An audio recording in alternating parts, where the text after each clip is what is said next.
3, 2.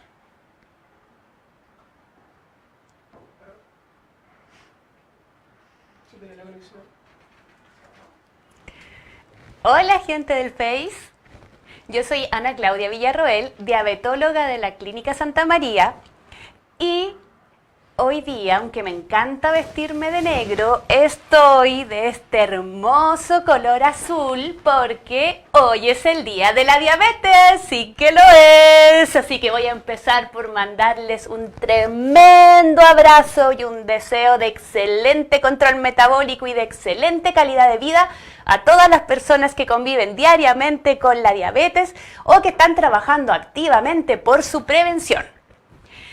El símbolo del Día de la Diabetes es el círculo azul.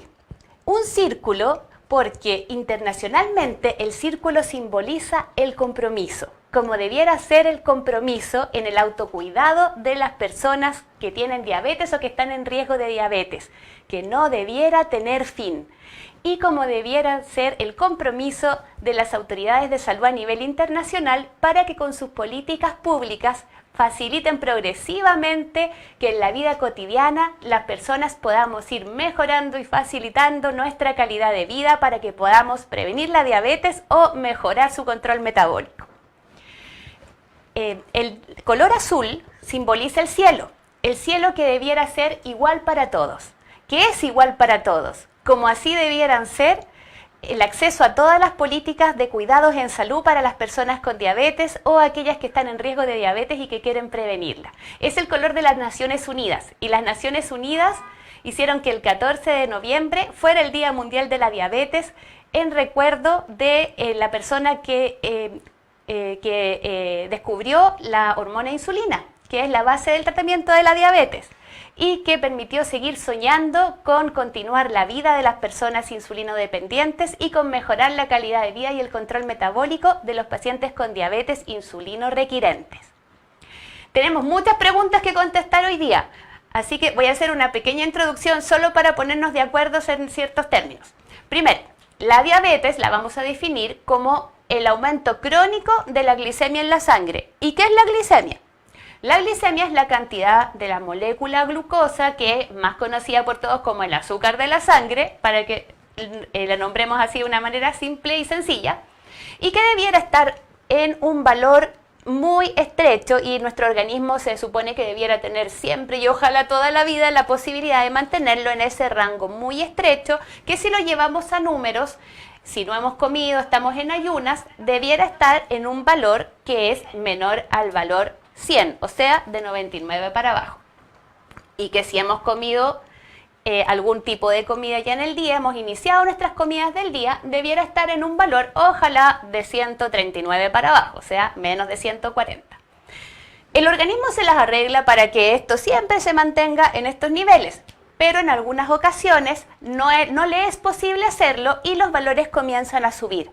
Cuando ya estos valores suben y se mantienen para siempre en un valor por sobre 126 cuando estamos en ayuna, no hemos iniciado nuestra alimentación, o sobre 200 cuando ya la hemos iniciado, y esto se estandariza con un examen que se llama prueba de sobrecarga a la glucosa, y esto se mantiene eternamente en el tiempo, entonces podemos hablar de una diabetes. Entendamos que hay dos tipos de diabetes en general, en realidad hay muchos más, pero para efectos de este Face vamos a hablar de los dos grandes tipos de diabetes que existen. La diabetes tipo 1, que es aquella que es insulino dependiente.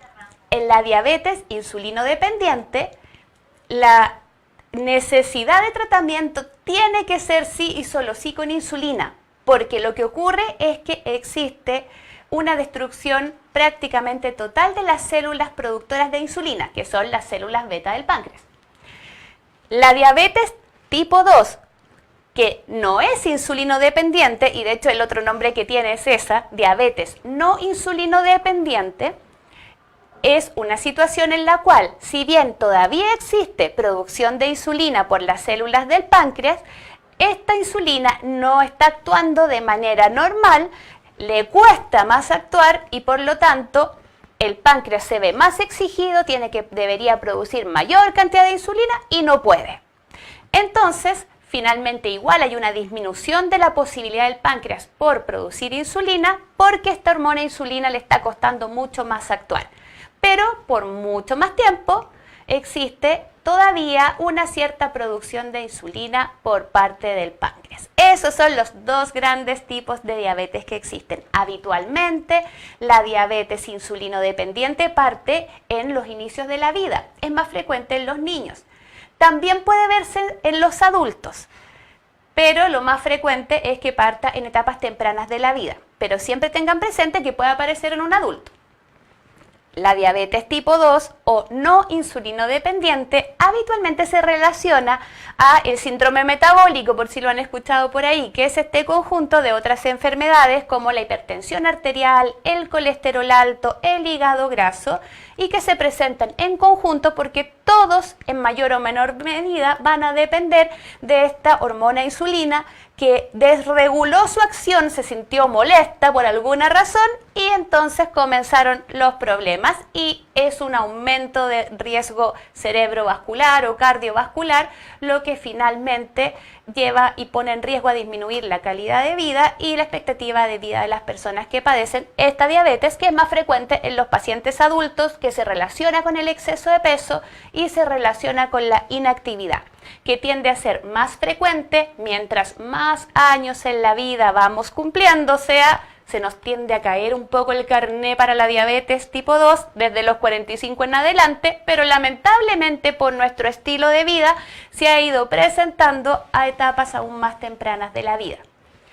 ¿Por qué es importante controlar la diabetes si es que alguien la tiene?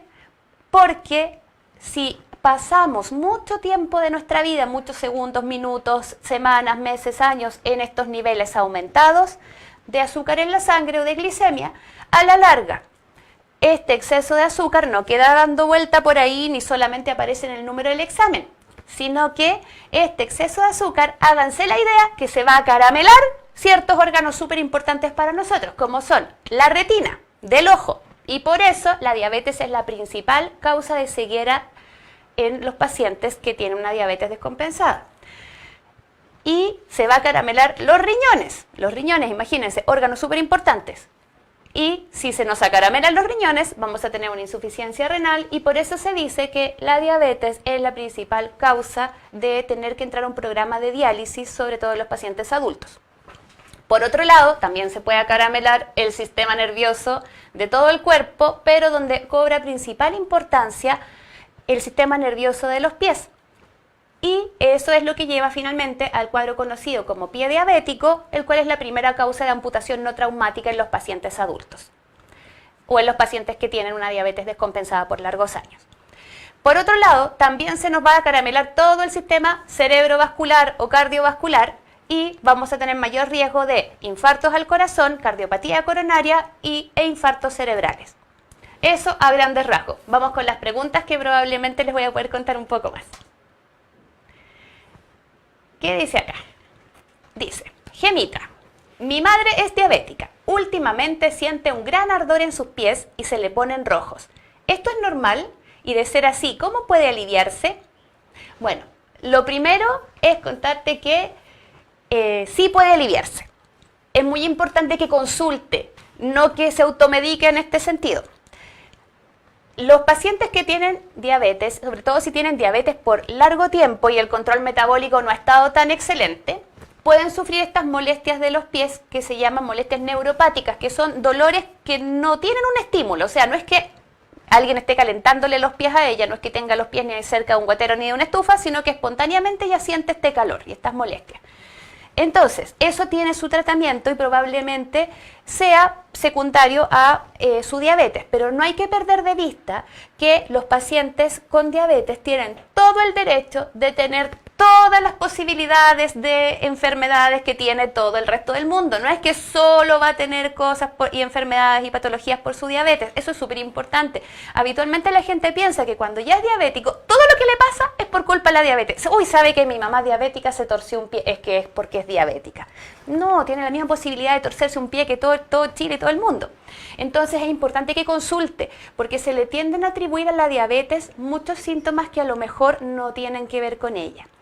En particular, los síntomas de neuropáticos o de dolores en los pies producto de la diabetes tienen la característica de ser en espejo, igualitas en los dos pies. Si parten un dedito en un pie, también lo va a tener en el otro. Si tiene molestias en la planta de un pie, también la va a tener en la planta del otro. Si esto sigue avanzando y después es como una molestia tipo calcetín en el pie, también va a ser igual en el otro. Eso es lo más frecuente. En cambio, si las molestias son más bien en un pie y el otro está completamente asintomático, por ley de probabilidades, ojo, lo más probable es que se deba a otra cosa y no necesariamente a su diabetes. Así que lo que quiero decir es que hay que consultar y que hay tratamiento para eso. ¿Qué puede hacer ella? Puede empezar a mirar cómo está su control metabólico. Si sus niveles de glicemia no están en objetivo, va a ganar mucho, tanto en tratamiento como en prevención, llevando a sus niveles de glicemia en los rangos objetivos definidos por su atención de salud. Astrid dice, fui insulino dependiente por 1 año y medio. Hace 11 meses me operé de bypass, asumimos que una cirugía bariátrica, y dejé de usar insulina y mis niveles de azúcar se normalizaron. ¡Felicitaciones primero! ¿Puede pensar que ya no tengo riesgo de considerarme diabética? No, señorita, no puede darse de alta. Hay una cosa que en general decimos los diabetólogos y los educadores en diabetes. Si una vez diabética, siempre diabética. Ahora, las diabetes pueden entrar en remisión con esta cirugía y es un éxito excelente. Pero acuérdese, señorita, sobre todo si usted usó insulina, que probablemente tuvo muchos años para atrás, por lo menos 5 o 10, dice la lógica, de aumento del azúcar en la sangre en su hermoso cuerpo. Y eso puede presentar los daños más adelante. Así que recuerde que todos los pacientes que tienen diabetes tienen un control de salud especial todos los años que se llaman exámenes anuales por la diabetes. Esté feliz porque ya no tiene que usar insulina y porque sus niveles de insulina, de glicemia están normales. Pero no se deje nunca de controlar anualmente los exámenes que toda la vida se hizo para su diabetes, su fondo de ojos, su examen de los pies, su examen renal. Y recuerde que tiene que mantener el peso logrado. No se relaje porque si no puede empezar a tener algo temido por todos los pacientes operados de estas cirugías bariátricas, que eso es la reganancia. Y si usted, señorita, vuelve a ganar el peso que perdió, probablemente sus glicemias van a empezar a subir. Así que ojo y estemos atentos. Damaris, hola, ¿existe el término prediabético? ¿De qué depende el tomar pastillas o ser inyectado? No me la borren todavía. Sí, existe el término prediabético. Vamos a partir por esa pregunta. ¿Qué es la prediabetes? La prediabetes es un término que inventaron los pacientes y no los médicos o todas las personas que trabajamos en diabetes. Y finalmente, tanto la repitieron y como a los organismos que se dedican a diabetes a nivel nacional e internacional sí escuchan mucho a los pacientes, se dieron cuenta que para los pacientes era muy claro este término. Para nosotros no era para nada claro, porque era como estar preembarazado, tener un preinfarto, esas cosas que como que no existen. Pero era tan claro para los pacientes que se decidió en un momento, hace creo que unos 5 o algo así años atrás, acuñar como un término médico para definir como prediabetes a dos patologías que también son de alteración del metabolismo del azúcar en la sangre y que son la glicemia de ayuno alteradas y la intolerancia a la glucosa, que como ustedes ven suenan guanchungüero, así que nadie entendía nada como paciente. Entonces decían, pero eso es como que voy para la diabetes, como que tengo una prediabetes, preguntaban ellos. Sí, y santo remedio, ellos lo entendían así. Entonces, por eso se decidió acuñar el término prediabetes como sinónimo de estos niveles de azúcar que no son tan altos como para merecerse el diagnóstico de diabetes, pero tampoco son normales. Si recuerdan al inicio les dije que las glicemias normales en la mañana, en ayunas, deberían ser bajo el valor 100. Pero para ser diabético el valor que se usa es 126. Entonces, aquellas glicemias, aquellas personas que tienen esa glicemia o azúcar en la sangre por sobre 100, pero bajo 126, o que en una prueba de tolerancia a la glucosa, ese de la Fanta que todos dicen, o del agua con azúcar, a las 2 horas tienen un valor que es bajo 200, de 200 para arriba es diagnóstico de diabetes, Aquí estamos bajo 200, pero sobre 140, que debiera ser el tope del valor normal. Entonces, todas estas personas que están literalmente entre Tongoy y Los Vilos tienen alguno de estos estados prediabéticos. Lo importante es que detectar una prediabetes es una situación bastante buena, porque en esos momentos, según cómo se cambie el estilo de vida, las personas pueden devolverse de nuevo a tener glicemias normales o pueden mantenerse siempre en estos estados prediabéticos, y generalmente aquellos mal portados o que tienen demasiados antecedentes van a avanzar a hacer una diabetes. Por lo tanto, siempre controlarse las personas que les han diagnosticado prediabetes y trabajando, por favor, para su estado de salud adecuado, para que sea uno de estas personas que pueden devolverse a los niveles normales de glucosa. La posibilidad es más o menos 1/3 para cada persona. Se dice que si tomamos a todo el grupo de las personas que les diagnostican prediabetes, 1/3 de ellos pueden volver en los años siguientes a ser normales, el otro tercio siempre se va a mantener prediabético, nunca va a avanzar a ser diabético, y el otro tercio probablemente sí avance a una diabetes. ¿De qué depende el tomar pastillas o ser inyectado? Bueno, cuando ya se diagnostica la diabetes como tal, estamos hablando de una diabetes tipo 2, una diabetes no insulinodependiente. Lo primero que vamos a tratar de hacer es que esa hormona insulina que está disfuncionando, que está funcionando mal, logre funcionar mejor. ¿Con qué vamos a hacer eso? Principalmente con el estilo de vida. Necesitamos tener una alimentación que ayude a la insulina a funcionar bien y necesitamos tener actividad física que también haga lo mismo. Y existen medicamentos que pueden ayudar a que esta hormona insulina funcione apropiadamente. Cuando ya se llevan aproximadamente 8 a 10 años desde el diagnóstico de la diabetes, probablemente las células productoras de insulina, por una cosa natural de la historia natural de la enfermedad, van a ir disminuyendo su capacidad de producir insulina. Por lo tanto, es completamente esperable que después de ciertos años de diabetes, las pastillas como que pierdan la capacidad de mantener las glicemias dentro de rangos normales y se necesite apoyar entonces la acción de estas pastillas con hormona insulina propiamente tal.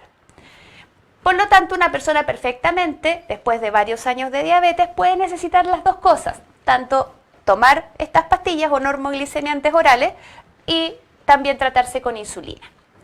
Adriana, ¿qué consejos daría a los padres de niños con diabetes? Bueno, primero les daría un consejo que creo que se nos da siempre a todos los padres de todos los niños. Paciencia, mucha paciencia. Y más paciencia que lo habitual, porque vamos a tener que enseñarle con mayor razón a este niño lo que significa ser responsable de su autocuidado.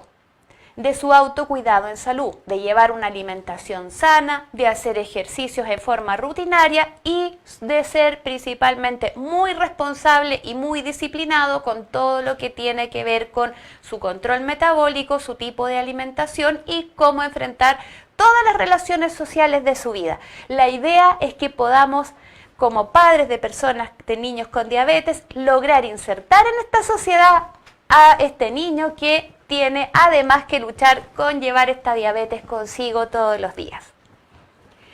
Fer, ¿por qué algunas personas con diabetes tienen que ser trasplantadas de riñón-páncreas? ¿Es una buena alternativa? Sí, es una excelente alternativa. Eso es lo que demuestran los estudios internacionales. Por eso es que principalmente cuando se plantea un trasplante de riñón a una persona con diabetes que ha tenido la complicación de los riñones y por lo tanto ha requerido su tratamiento con diálisis, cuando se le va a trasplantar de riñón se prefiere hacer este trasplante de riñón y páncreas, ya que vamos a mejorar las dos cosas, tanto el sistema urinario como la diabetes. Félix pregunta, tengo antecedentes de diabetes en mi familia. Yo también, así que solidarizo contigo, pero llevo una vida sana. Lo felicito, excelente. ¿Es probable que sea diabético? Sí, lo es. Pensemos en lo siguiente, solo por ser chileno, dice nuestra encuesta nacional de salud, que tenemos algo por ahí como el 12,3% de posibilidades de ser diabéticos en este país llamado Chile. En general, las personas que tienen parientes directos con diabetes, tenemos más probabilidades de desarrollar esta diabetes no insulino dependiente, y eso obviamente va a ser mayor mientras tenemos más años en la vida y sobre todo si es que aumentamos de peso o somos sedentarios. Por lo tanto, ¿qué le aconsejo, estimado? Que no se compre todos los números para la rifa de la diabetes, porque probablemente se la va a ganar. Entonces, mejorar, continuar con su estilo de vida sano, continuar con su ejercicio dentro de este estilo de vida sano, y todos los años, aunque tenga menos de 45 años y sea lolo guagua de pecho, tiene que controlarse anualmente para su pesquisa de diabetes, porque tiene antecedentes familiares. Los que más dan puntaje son nuestros familiares directos, es decir, papá, mamá, hermanos, abuelos maternos y paternos. Bernardita nos pregunta, ¿qué es la diabetes gestacional? Bueno, es otro de los tipos de diabetes. Entonces resumamos, tenemos la diabetes insulino dependiente, que habitualmente se da en etapas tempranas de la vida, la diabetes no insulino dependiente, que habitualmente se da en las etapas mayores de la vida, que se relaciona con nuestro mal estilo de vida y con nuestros antecedentes familiares y que da mayor riesgo cardiovascular, y después está la diabetes gestacional. ¿Qué es la diabetes gestacional? Gestacional viene de gesta, que es sinónimo de embarazo, y justamente pretende definir las alteraciones del metabolismo de los hidratos de carbono, es decir, del control de la glicemia durante el embarazo. Se supone que las metas de glicemia durante el embarazo son mucho más estrictas que las metas de glicemia cuando no estamos embarazados. Por lo tanto, las autoridades internacionales de salud, la Organización Mundial de la Salud, definió que a todas las embarazadas, ya que la diabetes es algo tan frecuente a nivel mundial, que a todas las embarazadas en determinados tiempos definidos durante el embarazo, aunque esa embarazada no tenga cara de nada, no tenga ningún pariente diabético, tenga un buen peso, tienen que hacerse los exámenes respectivos para buscar si se está descontrolando o no el azúcar de la sangre, la glicemia, durante el embarazo. Habitualmente esto aparece en el tercer trimestre del embarazo, o sea, de la mitad para adelante del embarazo. Y esta diabetes gestacional, en la gran mayoría de los pacientes, algo así como en el 90%, tiende a desaparecer después de que la persona ya ha tenido su guagua. Es como que realmente estas personas se van a mejorar al parto, como se dice en el campo. Ahí se debe hacer una prueba de reclasificación posparto, así que no es como que tuvieron la guagua y están de alta, aunque los niveles de glicemia estén normales, sino que tienen que, después de la sexta semana del parto, ir a hacerse su prueba de tolerancia a la glucosa. Y por favor, ya lo saben, no quiero que no lo hagan los que les toca hacerlo, porque llegan a veces a hacerse la reclasificación posparto 3 años después. Y es el mejor momento para empezar la prevención. Francisca pregunta, ¿qué son las bombas de insulina y cómo funcionan? ¿Todo diabético es candidato a uno? No, pues no todos los diabéticos. ¿Qué son las bombas de insulina? A ver, dijimos que la diabetes de las edades tempranas de la vida es la diabetes insulino dependiente. Ahí no hay vuelta que darle. El tratamiento sí y solo sí tiene que ser la insulina, porque es parte de la vida de esa persona. Lo que vamos a discutir en esos pacientes no es si es que usa o no usa insulina. Esos pacientes por definición necesitan insulina para su tratamiento. Lo que vamos a discutir con esos pacientes, vamos a conversar y ponernos de acuerdo, es cómo le vamos a administrar la insulina. Y la insulina tradicionalmente todo el mundo le suena o conoce que se puede administrar con jeringa. Las personas que ya han tenido pacientes que usan las cosas más modernas, utilizan la insulina en los lápices de insulina, y ahora existe también poder administrar la insulina en estas tecnologías nuevas que se llaman bombas de insulina, que no es bomba pum que explota, sino que es un aparato que, hágase la idea que es de porte similar a un celular, y que tiene adentro la posibilidad de colocar la insulina que viene en líquido y conectarse a través de un catéter que es muy pequeño, que no molesta, que es prácticamente imperceptible, y el paciente se puede ir administrando esta insulina durante las 24 horas del día, programándole a la máquina la forma como la va a ir administrando. Esas son las bombas de insulina, y las bombas de insulina se utilizan en la diabetes insulino dependiente inestable severa, que está definida como aquella que no es capaz de lograr un buen control metabólico con la administración de insulina en sus formas tradicionales, que son con jeringa o con lápiz de insulina. Si pese a que el paciente con una, ojo, muy buena adherencia, acá no nos sirve que ande el control metabólico como la mona si es que el paciente tiene pésima adherencia y no se pone bien las dosis ni se hacen los controles que corresponden. En un paciente que con muy buena adherencia, con un esquema de tratamiento de insulina que es tremendamente personalizado, siendo sumamente responsable con su enfermedad, así todo, la variabilidad de las glicemias es tremendamente importante y se pasea como Pedro por su casa entre glicemias de 50 y de 500 de un rato para otro, y por más que trate de hacer lo que trate de hacer, no se puede lograr un control metabólico más estable. Entonces, en esos pacientes es planteable utilizar estas bombas de insulina, que son carísimas. Cuestan algo por ahí como un auto. Y los insumos para que esta bomba de insulina funcione, o sea, lo que tiene uno que comprar todos los meses para poder ir haciendo los cambios en las cosas respectivas para la administración de la insulina y que funcione la bomba, también son caros. Por lo tanto, acá en Chile eso está por una ley que se llama Ley Ricarte-Soto, que financia los tratamientos caros para ciertas condiciones de salud, como son la diabetes tipo 1 o diabetes insulino dependiente inestable severa. Para esos pacientes está dirigida esta bomba de insulina, acá en nuestro país. En estricto rigor, por autofinanciamiento, cualquier paciente diabético que requiere usar insulina la podría usar, pero quería hacer hincapié en la ley Ricarte-Soto para diabetes tipo 1 inestable severa.